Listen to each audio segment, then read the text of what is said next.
Hello' everyone, মই makeup artist প্ৰীতি কটকী পুনৰবাৰ আপোনালোকৰ ওচৰলৈ নতুন ভিডিঅ' লৈ আহিলোঁ। আৰু আজি মই গৈছিলোঁ নামেৰিলে বুলি ঢাৰিকাটিৰ বহুত ধুনীয়া এখন ঠাই হয়। আৰু তাতে মই সেইদিন গ্ৰুম ছাইডৰ ৰিচিপশ্যন কৰিবলৈ গৈ আছিলোঁ আৰু আছিলে মিচিং মানুহ। বহুত বেছি এনজয় কৰি গৈছোঁ যিহেতু, আৰু অকণমান মই ক্লিপ আপোনালোকৰ ওচৰত দেখাই গ'লোঁ। গৈয়ে আমি হাতে কামে মোৰ ষ্টুডেণ্টেও লাগি গ'ল, তাত লগতে দিলে ধুনীয়াকৈ চাহ কিন্তু পিছে মই নাখাওঁ একেবাৰে, ষ্টুডেণ্টসকলে খালে। আৰু লগতে মেকআপত লাগি গ'লোঁ, কাৰণ 7টা বজাতে আমি ৰাতিপুৱা গৈছোঁ আৰু তেওঁলোকৰ ৰিচিপশ্যন আছিলে 11টা বজাৰ পৰাই। মই কইনাক সোনকালে 10:30 বজাতে ৰেডি কৰি দিব লাগিব যিহেতু, আৰু তেওঁ কোৱাৰ মতেই মই মেকআপ ফাইনেলি কৰি গৈ আছিলোঁ। একদম চিম্পুল লাগে বুলি কৈছিলে, সেইকাৰণে মই চিম্পুল দিবলৈ ট্ৰাই কৰিলোঁ। আৰু লগতে আমাৰ কইনাগৰাকীয়ে মগাই আনিছিলে গজৰা। বিশেষকৈ আমাৰ ইয়াত এভেইলেবলেই নাপায় গজৰা তেজপুৰত, আৰু মই বহুত বেছি সেইকাৰণে গজৰা মই লগাবই নোৱাৰোঁ ব্ৰাইড কৰিব গ'লে। আৰু তাৰপিছতে কইনাৰ ভনীয়েকক লাগি গ'লোঁ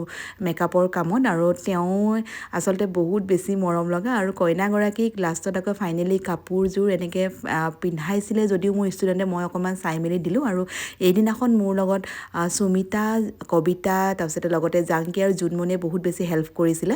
আৰু দেখিছেনে, লগতে গ্ল'চি লিপছ অকণমান বিচাৰিলে কইনাগৰাকী, আৰু সেন্দুৰ দিয়াৰ পিছত যে কইনাগৰাকীৰ গ্ল'টোৱে বহুত বেছি ধুনীয়া হৈ যায়, নহয়নে বাৰু? কেনেকুৱা লাগিছে কমেণ্ট কৰিব। কইনাক মেকআপ কৰাৰ পিছত মেকআপ কিন্তু শেষ হোৱা নাই, চাই গৈ থাককচোন। ফাইনেলি এনেকৈ লাইন বাই লাইনকৈ মেকআপ আহি গ'ল। ভাবাই নাছিলোঁ যে ইমান কেইগৰাকী মেকআপ কৰিব বুলি, সেইকাৰণে মই মেকআপ ষ্টুডেণ্ট লৈ যোৱা নাছিলোঁ মেকআপ কৰিব পৰাকৈ, মই নিউ ষ্টুডেণ্টহে লৈ গৈছিলোঁ। আৰু তথাপিও মই 10গৰাকী মেকআপ এনেকৈ কৰিলোঁ। বহুত বেছিও কষ্ট হৈছিল যদিওতো উপায় নাই, কামটো কৰিবই লাগিব।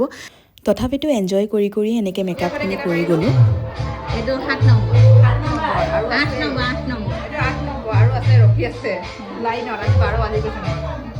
গোটেই কেইগৰাকী মেকআপ কৰাৰ পিছত আমাক ধুনীয়াকৈ ভাত খাবলৈ লৈ গ'ল। এনেকৈ মই অকণমান ক্লিপ আপোনালোকৰ ওচৰলৈ দেখাই গ'লোঁ। আৰু এনেকৈ ভাত পানী খাই মেলি ধুনীয়াকৈ আকৌ এখন তামোলটো খাবই লাগিব নহয় জানো। আৰু মিচিংসকলৰ তেওঁলোকৰ মেইন হৈছে তেওঁলোকৰ আপং, মানে চাইমদ। আৰু মই এনেকৈ পটককৈ ভিডিঅ' কৰিব নোৱাৰিলোঁ বেছিকৈ, তথাপি মই অকণমান দেখাই দিলোঁ এনেকৈ। তাৰপিছতে কইনা কাণ্ড চাব দেই, হ'ল চশমা পিন্ধিব লগা হ'ল, কাৰণ পাৱাৰ লেন্সযোৰ লগাবই নোৱাৰিলে সেইকাৰণে। তথাপি বহুত বেছি ধুনীয়া দেখিছে। আপোনালোকে কমেণ্ট কৰিব যেন কেনেকুৱা লাগিছে, ভিডিঅ'টো চাই কেনেকুৱা পাইছে কমেণ্ট কৰিব।